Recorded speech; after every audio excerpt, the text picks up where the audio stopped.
Welcome everyone to this briefing ahead of the plenary session, a briefing with the spokespeople of the political groups. Je commencerai avec le débat mercredi matin où les députés se pencheront sur la question du sommet européen qui est organisé le 23 octobre, avec la Commission évidemment et la présidence danoise qui seront là pour débattre avec les députés. Comme repris dans la lettre d'invitation aux chefs d'État et aux chefs de gouvernement, les débats porteront sur l'Ukraine, le Moyen-Orient, la défense, la sécurité, la compétitivité, les migrations, mais aussi les problèmes d'accès au logement. La présidente Metsola y représentera le Parlement européen et sa conférence de presse habituelle devrait se tenir en fin de matinée. Concernant les questions de compétitivité, permettez-moi de mentionner que cette session, suite au vote en commission des affaires juridiques, le mandat du Parlement pour engager les négociations avec le Conseil sur une série de modifications apportées aux obligations d'information en matière de durabilité et de devoir de vigilance pour les entreprises, partie de l'Omnibus 1, sera annoncé lundi. Vous connaissez cette procédure. S'il n'y a pas d'objection au mandat, celui-ci est adopté pour entrer en négociation avec le Conseil. S'il y a objection, un vote est ensuite organisé ultérieurement dans la session. Notez aussi un vote mardi sur les mesures Une substance, une évaluation, qui ont pour objectif de simplifier et rendre plus transparentes les réglementations européennes relatives aux matières de substances chimiques. And then competitiveness, defence, housing, but the protection of democracy will for sure also be discussed during the debate on Tuesday afternoon, because it will be about the EU priorities for 2026. Indeed, the members will be asking the Commission questions about its work programme that is to be announced on the same day on Tuesday. So I move to foreign affairs because it still features prominently on the agenda this week, with a particular focus on Middle East. So, of course, following the recent peace agreement, members will have a debate on Tuesday morning to discuss the agreement, but also the role of the European Union in the coming weeks. The leaders of the institutions have all welcomed, the European institutions have all welcomed the agreement, and of course, President Metsola had also said that the European Union is ready to help in its implementation. So, of course, I refer also you to the resolution that was adopted on the 11th of September of the Parliament on the situation in the Middle East. Another topic on foreign affairs, la question de la mobilisation des avoirs russes gelés pour financer la défense et la reconstruction de l'Ukraine. Ça fera l'objet d'un débat spécifique mardi après-midi, aussi avec les représentants de la Commission et du Conseil. Et mercredi, les députés débattront de nouveau avec la Commission et le Conseil de la suppression de toutes les importations d'énergie en provenance de la Russie et des mesures pour mettre un terme à ces importations via des pays tiers. Notez à ce propos que la Commission de l'Industrie et du Commerce international ont adopté ce jeudi leur position sur un projet de loi qui vise à mettre fin aux importations de gaz et de pétrole russe dans l'Union européenne. C'est une position qui devrait permettre d'engager des négociations avec le Conseil. De nouveau, un mandat qui devrait être annoncé en plénière pour permettre d'ouvrir les négociations avec l'autre entité législative. I move now to one of the key moments this session, the formal sitting on Wednesday at noon. Sergei Tikhanovsky and Svetlana Tikhanovskaya, opposition leaders from Belarus, will both address the plenary session. On Wednesday morning, members will discuss the situation in Belarus, 5 years after the country's fraudulent presidential elections, of course, followed by an accompanying resolution that will be voted on the same day. And just before the solemn session, another important moment for the European Parliament, the President will announce the laureate of the 2025 Sakharov Prize for Freedom of Thought. It will be around noon in the plenary. The members of our Foreign Affairs Committee and Development Committees have shortlisted 3 finalists this Thursday, and the Conference of Presidents will meet on Thursday morning to choose the laureate among them just before the announcement in plenary. So if you missed it, the 3 finalists are imprisoned journalists fighting for your freedom and ours, Andrei Potobu from Belarus and Mia Amaglobeli from Georgia.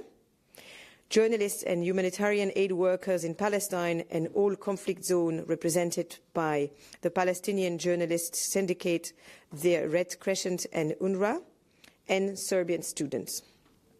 As always, the ceremony will take place in December in the plenary session. I move now to another important topic. If we speak about democracy and freedom of media in particular, on Tuesday afternoon, 8 years after the assassination of the Maltese journalist and blogger and anti-corruption activist Daphne Caruana Galizia, members will look into developments and rule of law developments in Malta. I just want to also point out that the Parliament will also award next week the Daphne Caruana Galizia Prize for Journalism. The award ceremony will be happening at 6 on Tuesday, and ahead of that there is a seminar for journalists that is organised by Parliament Services starting at 2, where you can meet all the finalists of the prize. On rule of law, I end up on Wednesday with the debate in plenary on the recent allegations that the Romanian government has been spying on the EU institutions. So I just mentioned it, and I end on a note on consumers. Sorry? Hungary, sorry. Very sorry. No, I'm very sorry. I'm sorry. I just move on one point for consumers. C'est la question de la sécurité routière. Les députés devraient confirmer lors de 2 votes mardi des nouvelles règles en matière de permis de conduire pour mettre fin à l'impunité en cas de conduite dangereuse. On parle toujours de 20 000 vies perdues sur les routes en Europe chaque année. Donc, c'est des règles qui introduisent des dispositions pour les jeunes conducteurs, par exemple une période probatoire d'au moins 2 ans, mais aussi des mesures pour garantir la suspension des permis de conduire en cas de conduite dangereuse, aussi à l'étranger. Donc, je termine avec ceci et je passe la parole aux différents porte-parole des groupes politiques. Pour commencer, Daniel Koster pour le PPE.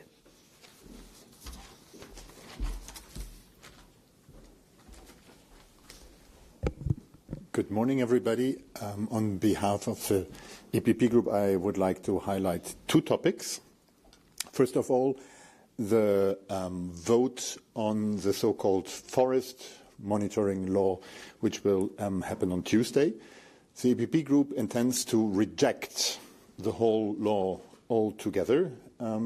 This is no news because we announced more than many months ago that we will do so. Also on committee level, when this law was voted, we voted against the law.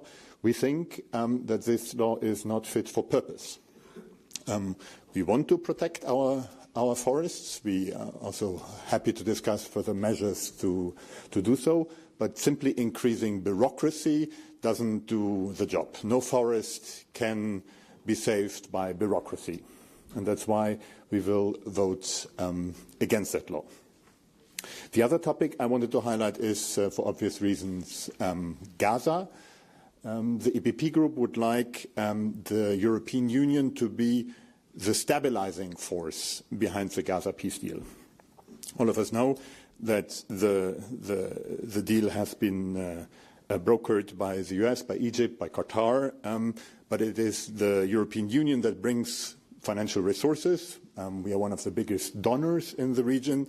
We bring diplomatic reach and credibility, and we would like to see the European Union to be the stabilizing factor behind this so far fragile deal.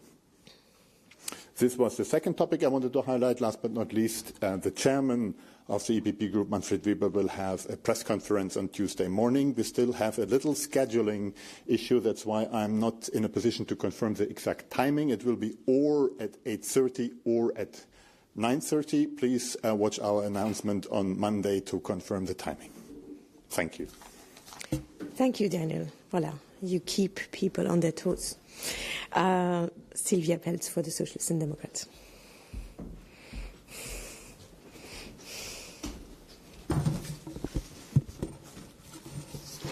Thank you, Delphine. Good morning, everybody. So during the key debate on Wednesday morning, our group leader, Irache Garcia, will send a strong message to EU leaders ahead of their summit.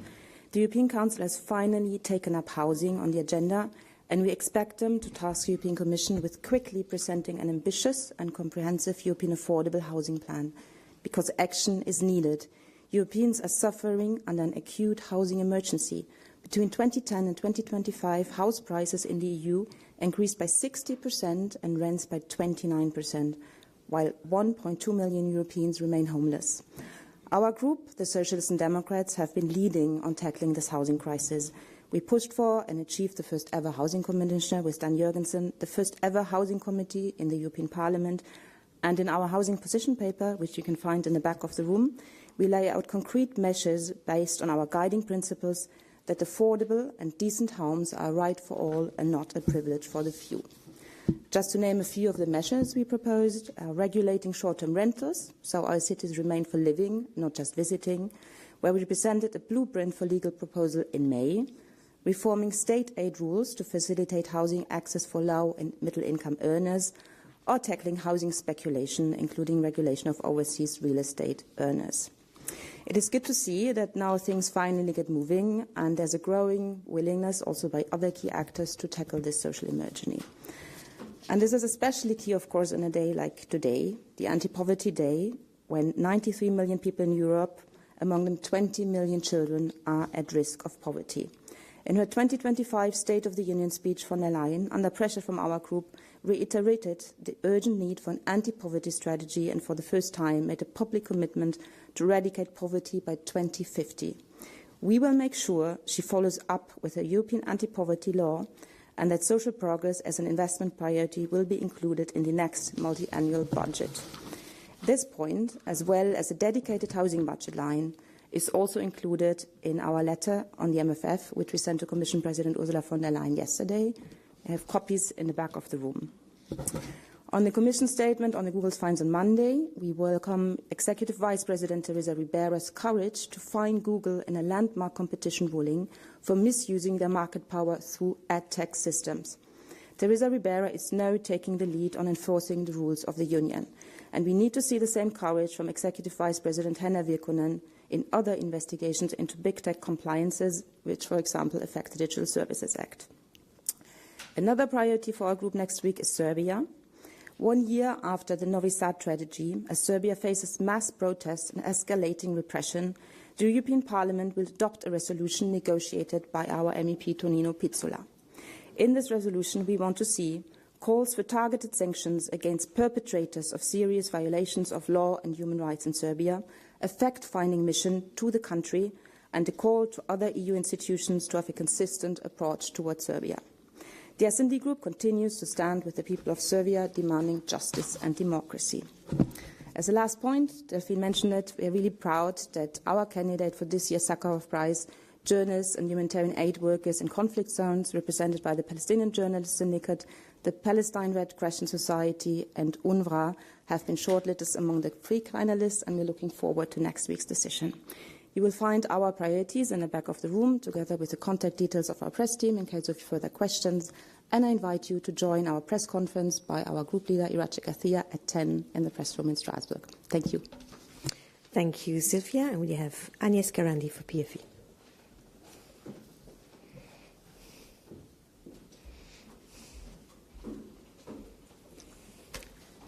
Good morning, everyone. I will talk about our priorities for the next plenary week, the Patriots for Europe Group priorities for the next plenary week. But first, let me mention to you that our group just returned from our study days in Madrid, where we adopted the Madrid Declaration on protecting European prosperity, competitiveness and jobs.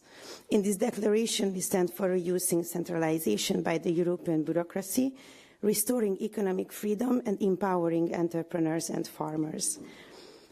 We, the Patriots, believe in rewarding work, supporting families and giving young people real opportunities in their homeland. This is the third in the series of our declaration that define our vision for Europe. In Budapest, we focused on the fight against illegal migration. By adopting the Budapest Declaration on Migration. In Athens, we defended freedom of speech and democratic values, resulting in the Athens Declaration. And now in Madrid, we set out a clear vision for Europe, for the future of Europe, the future of prosperity, competitiveness, and jobs for every European. Returning to the plenary session on the recent peace agreement in the Middle East. The Patriots for Europe have always stood for peace and diplomacy, and our leaders a couple of times mentioned that the importance of the release of the hostages. We welcome the agreement, and this is a historic step made possible by President Donald Trump's diplomatic leadership. This achievement shows that peace is possible even in the most difficult situations, and the European Union should take note and choose diplomacy over escalation, especially in the war in Ukraine. Here comes a moment of pride, as a Hungarian. We also welcome the announcement that President Trump and President Putin will meet in Budapest to begin negotiations on ending the Russian-Ukrainian war. Hosting these talks is a significant moment for Hungary and Prime Minister Viktor Orbán's consistent commitment for peace. Budapest sends a clear message: the logic of war can be overcome. Peace is built through dialogue, not sanctions. On the other point from the agenda is the EU budget 2026. Us Patriots are committed for protecting Europeans, despite the fact that the left liberal majority in the European Parliament's Budget Committee this week showed again that they want to take away billions for illegal migration, foreign-funded NGO, and woke propaganda. In contrast, we Patriots stand for a budget that protects Europeans, stopping illegal migration, supporting border protection, defending sovereignty, standing for peace, and helping our farmers. Therefore, we submitted amendments to redirect EU funds toward real European interest. We propose withdrawing 1 billion from pro-migration programs and investing it instead in economic growth, energy security, and border protection. We also call for an increase in the common agricultural policy to support farmers, beekeepers, young producers, and school milk program by doubling the agricultural crisis fund to help those affected by drought and epidemics. Finally, we demand that funds unlawfully withheld from Hungarian universities be released immediately. And that's about next week. And we also welcome you at the usual press conferences of our leaders. President Jordan Bardella, First Vice President King Agal, and this time Jorge Buxade, the Spanish delegation's leader, will join them. It will take place on Tuesday in the press conference room at 2:30 in the afternoon. Thank you. Thank you, Agnes. We have Stephen Jones for ECR.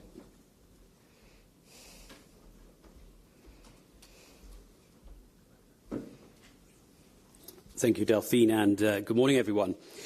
It's always gratifying and satisfying when you see your group's political priorities increasingly reflected in the work of the other institutions. If you look at President Costa's letter to the heads of state and government, you'll see our political priorities reflected in that. If you look at the Commission's work programme, which will also be discussed next week, you can see our political priorities in that. Security, for example, that we've been pressing for some time to enhance the EU's security coordination in these dangerous times. Migration, you may have seen this week that our rapporteur on the Committee on Civil Liberties presented his report on safe third countries for returns of illegal migrants. And competitiveness. Well, we want to see the Commission go further and faster on a whole raft of measures. And in that regard, the forest monitoring regulation is something that is also of concern to us. It's got a rather innocuous title if you look at the agenda, Monitoring Framework for Resilient European Forests. Well, who could be against that? But we are, because it is clearly overreach from the Commission. If you look at the proposal, it goes way beyond what is necessary. It infringes upon member states' responsibilities in an unacceptable way. It's not that we're against forest management. Forests are important biodiversity havens. They are important carbon sinks. This is about sensible, common sense policies that don't add to bureaucracy and principally that respect the treaties with regard to subsidiarity and proportionality. Now, on Belarus, this is an important issue for us, and we'll be participating in the debate that takes place that looks at the situation in the country 5 years after the stolen election. And we will also be paying close attention to what Delphine was saying about the formal sitting on Wednesday lunchtime when Mr. Sergei Tikhanovsky is going to appear to receive formally the Sakharov Prize that he was awarded in 2020. And we're also very much supporting Polish-Belarusian journalist Andrzej Poczobut.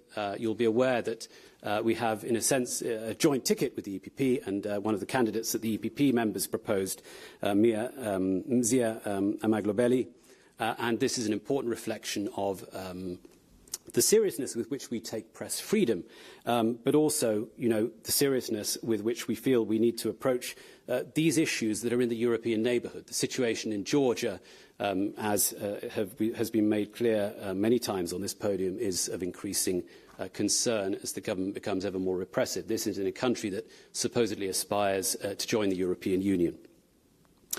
On Russian energy imports, ending energy imports and closing loopholes, we've been a leading voice on this issue for some time. And it's an issue that we're going to continue to pursue next week. We want to see more being done to progressively move towards this goal. But it's important that this is seen in the overall context of considering energy policy at the European Union level more broadly. So we cannot just simply cut ourselves off from supplies without having a broader conceptual framework in place, and that involves clearly renewables, and it involves clearly nuclear power, and it involves technological neutrality for us. Just finally, on Bulgaria, I don't want to prejudge what Vincent is going to say about the topical debate that Renew has chosen this time. I would simply say, as you remember, 2 weeks ago I was in Bulgaria and proud that our member party, ITN, is part of the government. They're contributing to the stability of the Bulgarian government. I hope that the debate next week will also consider the fact that in this House there are members of the Revival Party from Bulgaria, which are members of the ESN group, which have a strategic partnership agreement with Vladimir Putin's party, United Russia. And that is a matter of tremendous concern to us, and it should be of tremendous concern to all in this House who are mindful of Russia's pernicious influence on our democratic way of life. Finally then, 10:20, Tuesday morning. Please come, join us with our co-chairs Nicola Procaccini and Patrick Yaki, who will reveal more about our approach to next week. We look forward to your company then. Thank you. Thanks a lot, Stephen. We have Vincent Stuhr for Renew.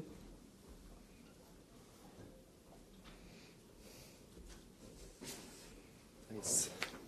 Morning, everyone. It's also nice to see some of your priorities not reflected in the official agenda of other groups. It sort of brings out the rebellious spirit in my group that I like so much. So two things to add that have not truly been mentioned.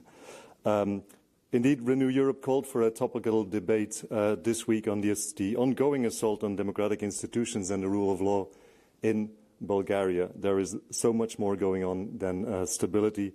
Indeed, yesterday the Sofia court has again rejected the appeal of Varna Mayor Bogomir Kotsev to be released from detention awaiting politically motivated trial. This is the 6th time, and it is a problem for all of us because the case forms part of a larger assault and pattern of state capture in the country.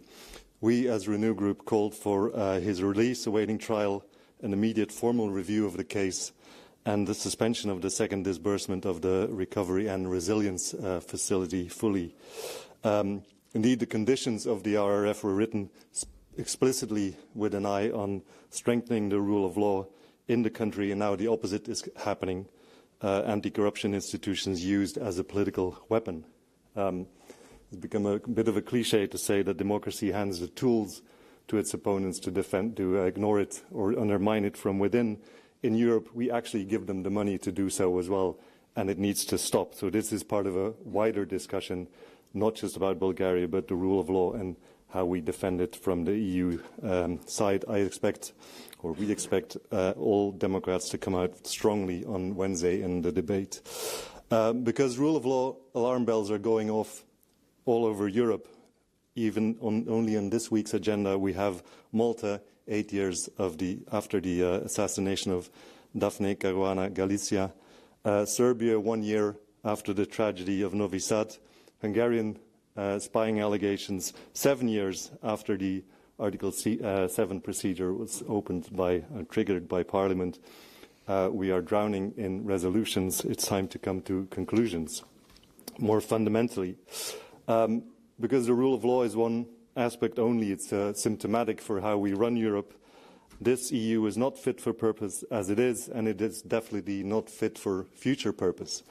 So important for us to highlight. On Tuesday, we will have the debate on the consequences, the institutional consequences of EU enlargement negotiations. The Commission has been very vocal in taking the lead on enlargement, notably on Ukraine, Moldova, Western Balkans in particular. We've been very supportive of that agenda. This week, President von der Leyen telling Serbia it's time to get real about joining the EU. That means we have to do the homework as well. We need to get real about what that means for the EU, how we run it, how we pay for it, how we work together as European countries in this political project. It is not something that many politicians like to talk about, whereas the report that is voted on this week shows how important it really is. The cost of ignoring this discussion is forbidding enlargement demands that we need an EU that is more efficient, more united, more powerful, that acts faster without vetoes, and speaks with one voice. And for all that to happen, we need the EU to become quite more democratic than it is at the moment. That is the real discussion. It is in parallel with the ones on enlargement and geopolitical need for that. And it's time we have that discussion. History shows that enlargement and reform always go hand in hand, and it's time we do that we actively tackle that from the EU side at this moment in time. So that's the discussion Tuesday, vote on Wednesday. One of the arguments against this from Council is always that Parliament is not really clear about its position, no longer stands behind its previous position in the previous mandate. That ends now. There will be a position, it will be clear and realistic, and that's the time to really have that debate out in the open. Tuesday is always, of course, when the President speaks at our press conference at 10:40, and for those that still get confused, that is summertime, because the decision on seasonal time is only on Thursday. Thank you very much. Thank you, Vincent. Alex, for the Greens.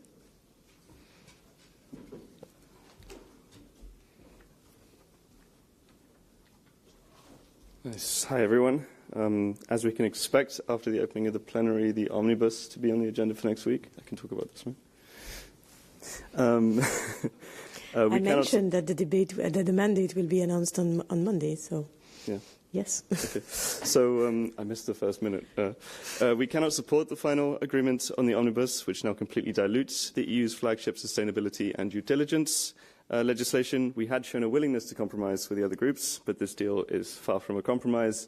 90% of companies will be excluded from the scope of sustainability reporting, and 3/4 will no longer be subject to due diligence requirements. This will create an uneven playing field. It's bad for business who are gearing up for these new rules, and bad for keeping the EU's market free from goods that harm the environment and endanger human rights. Next week, the Parliament will also vote on the EU's demands for the EU ahead of COP30 in Brazil.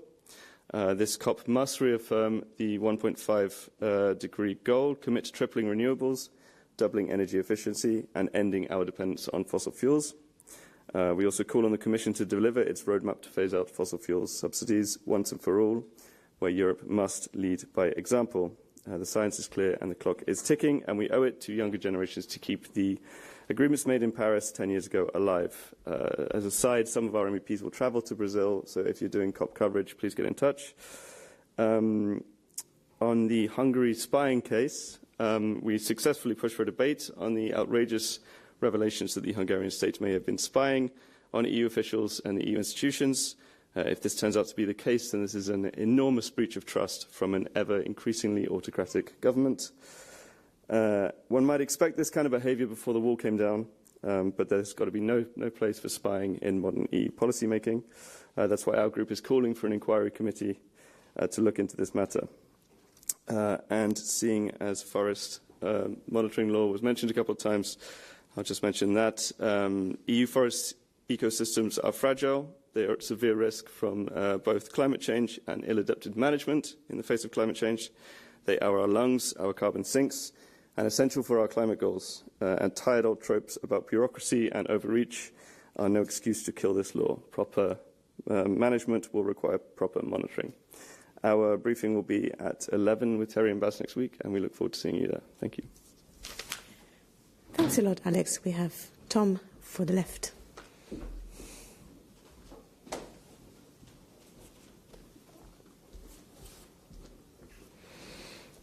Good morning, everyone. Thank you very much, Delphine.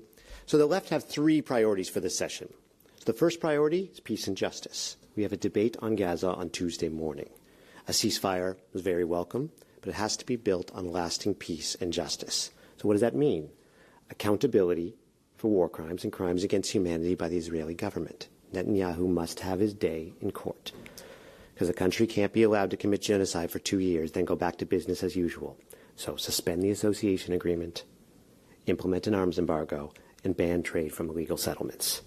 And just to highlight on that same priority, that the laureate of the Sakharov Prize will be decided during the plenary. And last year, we proposed Palestinian journalists for the prize. And just to underline their struggle this year, half of those that we nominated at that time are now dead. So this year, we're trying again with our colleagues in the Socialists and the Democrats to honor journalists and humanitarian aid workers in Palestine. So, second priority, economic justice. We have a debate on poverty on Monday. When Europeans were asked for the key issues for them, it was rising prices, cost of living, and poverty and social exclusion. So where are we now? Child poverty, it's up since 2019. Last year, 21% of the population was at risk of poverty or social exclusion. And if you look at last year, we celebrated the birth of a new billionaire on average every 9 days in Europe. Which brings us to the debate on tax on Google on Monday. Over 80% of total tax revenue in EU countries is paid primarily by working people, only 9% from corporations, and just 0.4, so it's not even 0.5%, comes from wealth taxes. The rich need to be taxed. And the answer from the budget votes on Wednesday or the Commission work program that we deal with on Tuesday appears from at least leaks from the press. It's more deregulation than housing. So the third priority, workers and the climate. Each plenary session, the Commission appears to find more funds for people to transfer to the weapons dealers. We intend to vote down plan on Thursday to take climate and social funds from InvestEU and to use it for bombs. On specific workers' rights, no one wants to be a truck driver. It's a hard job with poor conditions. So there's a proposed solution on a Tuesday vote. Is it to improve their pay and conditions? No, it's make the kids drive. Lowering minimum ages for truck drivers is not a solution. Or maybe this is the Commission's plans to reverse growing child poverty. Just put them to work. And then finally, we will challenge the omnibus mandate with the Greens, and we will see when that vote happens. The one that says that corporations who abuse human rights, employ child labor, forced labor, should be held responsible for their crimes. Now, we saw, it's no surprise, I saw the EPP defending their rich friends and corporations, blackmailed the other groups. You either accept our deal, or we go with the far right. So what happens? Our Renew colleagues, and they go in. Well, they lose. Our Socialists and Democrats fought the valiant fight by surrendering completely. It seems their red flag was white all along. If the other groups don't fight back, who will? We will. And to hear more about our fight for workers and the climate, we invite you to join our co-chairs, Martin Sherdevan and Manon Aubry, at 11:20 a.m. next Tuesday. Thank you very much. Thank you, Tom. And Vijay for ESN.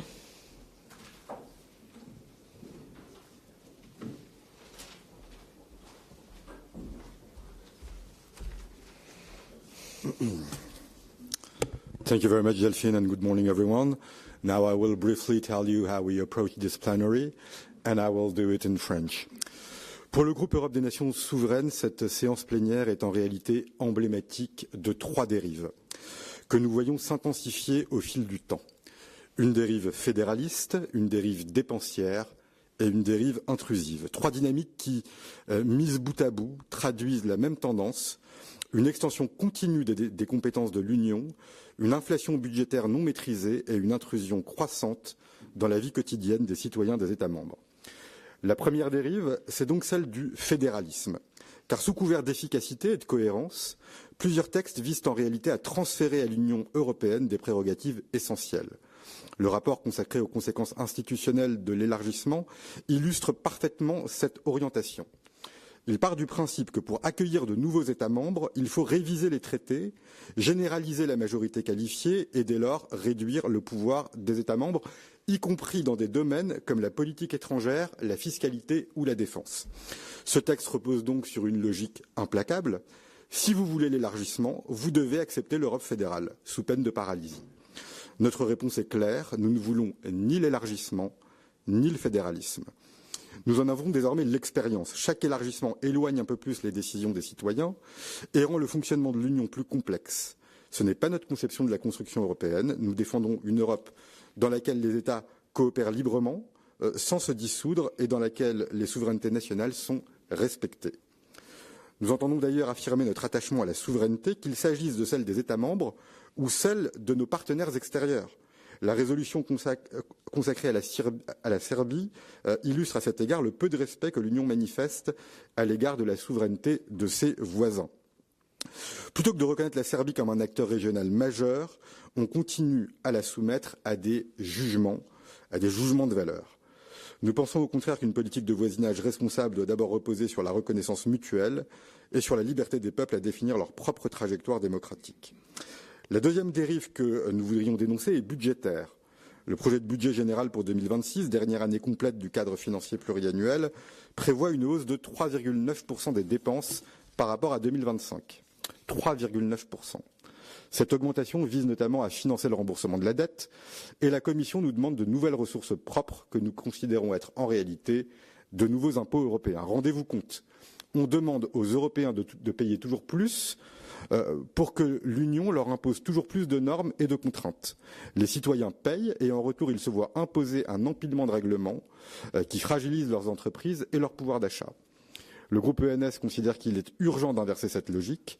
L'Union européenne doit avant tout maîtriser sa dépense, revenir à une gestion rigoureuse et laisser aux États la capacité de conduire leur propre politique publique.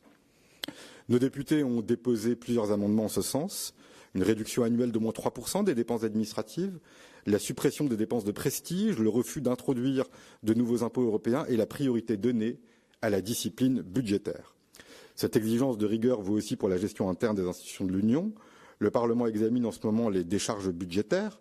Plusieurs agences présentent encore de nombreuses irrégularités, des retards dans la mise en œuvre des recommandations de la Cour des comptes et des dépenses injustifiées. Les amendements du groupe ENS demandent que la décharge cesse d'être une formalité, car la transparence et la bonne gestion financière sont, selon nous, les conditions de la crédibilité. La troisième dérive, plus insidieuse, est celle de l'intrusion.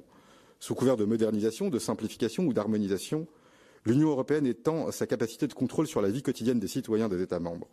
Cette logique d'intrusion est particulièrement visible dans plusieurs textes, qu'il s'agisse des 2 rapports sur le permis de conduire ou du texte sur la protection des données.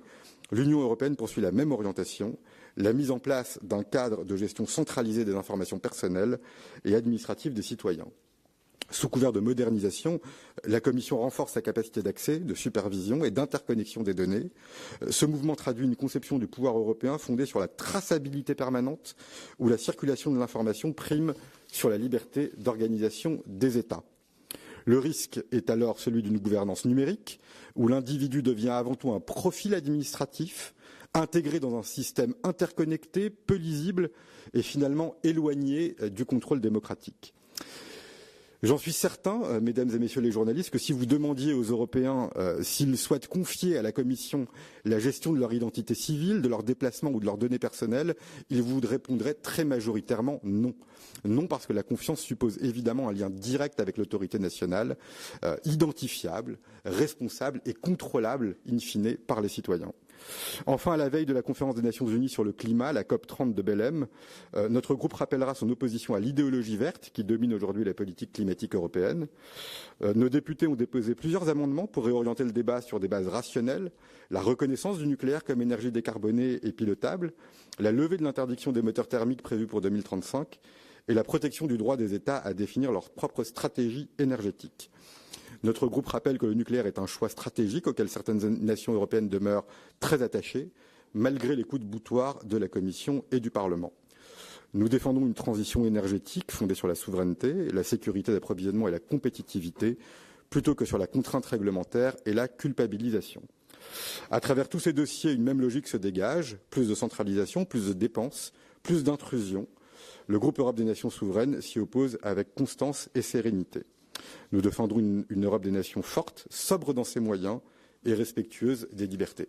Et je voudrais ajouter que nos députés sont des députés libres et qu'ils restent évidemment toujours maîtres de leurs décisions, de leurs votes et de ce qu'ils porteront durant les débats. Je vous remercie et je serai très heureux de répondre à vos questions durant les 4 jours de la plénière. Merci. Merci, Vijay. Now we have questions in the room. If not, we have a question online. We have Sander, Euronews. Can you press the speak button and tell me who you address the question to? Hello. I address my question to all the groups except the Patriots, because I heard that Patriots already mentioned the so-called peace summit between Trump and Vladimir Putin taking place during the next 2 weeks in Hungary. And I would like to ask the political groups how you feel about this. What does it mean for the European Union, especially that the most illiberal country in the European Union will host this event, and what does it mean for the European Union's policy towards Russia? And for Patriots, if you could just mention the position of the Patriots on the debate in the plenary session related to the spy allegations. Thank you. Thank you. So, who wants to start on the first question? Yes, we take EPP first. Just very briefly on the first question, we as EPP Group, of course, knowing all the history of the encounters between the American president and President Putin, we are highly skeptical about the possible outcomes of such a summit. Socialists? What I can add is that, our group has always clearly condemned Russia's illegal and unjustified aggression against Ukraine. Peace discussions must always have Ukraine at the table and focus on Ukraine's security guarantees. And first of all, Russia must urgently end attacking Ukraine and killing innocent people. So far, Putin has proved again and again that he is not really interested in peace. If we remember the last summit in Alaska, Russia launched the largest air attack in the war against Ukraine immediately afterwards. So true peace for us also means holding Russia accountable for its aggression and the destruction it has caused. And that's why we've consistently campaigned for using frozen Russian assets to defend and rebuild Ukraine. Any others? Yes, Isia? I would simply reiterate what colleagues have said regarding the fact that no decision about Ukraine should be taken without Ukraine at the table. Renew? I'll just support this from our side. I think this Parliament has been very strong in both in supporting Ukraine and on targeting Russia and the contours of this whole potential peace agreement. We don't decide on where such a summit will be held, but we share the skepticism. The Greens? Yeah, this is somewhere where we're mostly united, and that's a good thing. We saw from the meeting in Anchorage that dialogue with Putin simply doesn't work, and there can be no discussion about Ukraine's future without Ukraine. And we also lament the Hungarian withdrawal from the ICC, because there should be an obligation for Putin to be taken to The Hague. Thank you. The left. Yeah, thank you. I don't want to repeat what others say other than, of course we condemn all the illegal invasion of Ukraine. I think what this shows, though, is just like our Green colleagues said about the ICC, I think that what we see is a weakening of the European Commission, and they're just not at the table. They showed their weakness when it came to Gaza, and I think it comes here when we see it Ukraine too, is they're just not at the table. Despite doing everything they can to appease Donald Trump, they're not part of the message. Thank you. Yesen. Merci beaucoup. Les députés de notre groupe ont toujours soutenu les initiatives en faveur de la paix. Quant au choix de la Hongrie, nous y serons nous-mêmes pour nos journées d'études au mois de novembre. And on the second question, Agnès? Yes, on the debate, well, last time my colleague Alonso was missing Hungary from the plenary, now here it is. This is just another political attack. We saw it many times already. Ungrounded, made-up accusations against Hungary. Our MEPs will participate in the debate and they will tell their point of view on this topic. Okay, thank you. Are there any other questions? Yes, in the room. Laura? Hi, Laura Zornoza for EFE. So for any spokespeople whose candidates for the Sakharov Prize are not in the final three, I was wondering who your group leaders will be voting for in the Conference of Presidents on Wednesday, and also for Renew, I guess, if there ends up being a tie between the humanitarian and journalists in Palestine, and the Georgian and Belarusian activists. Who wants to react first? Renew? I think we have a tradition of not commenting on the race before it actually happens. I think it's sort of undermines the symbolism of the prize, I think. This will be for the Conference of Presidents at 11:30 on Wednesday. I don't know if other groups want to comment. Yes? We still need to have a group debate and vote on it, so we await that. Sorry, I would be very interested in the Patriots' point of view on this. Thanks. And yes. We will make our final decision next week at the Bureau meeting. Yes, thank you. Any other questions? No, I don't see any online or in the room. If it's not the case, thank you all, and I wish you a very good weekend.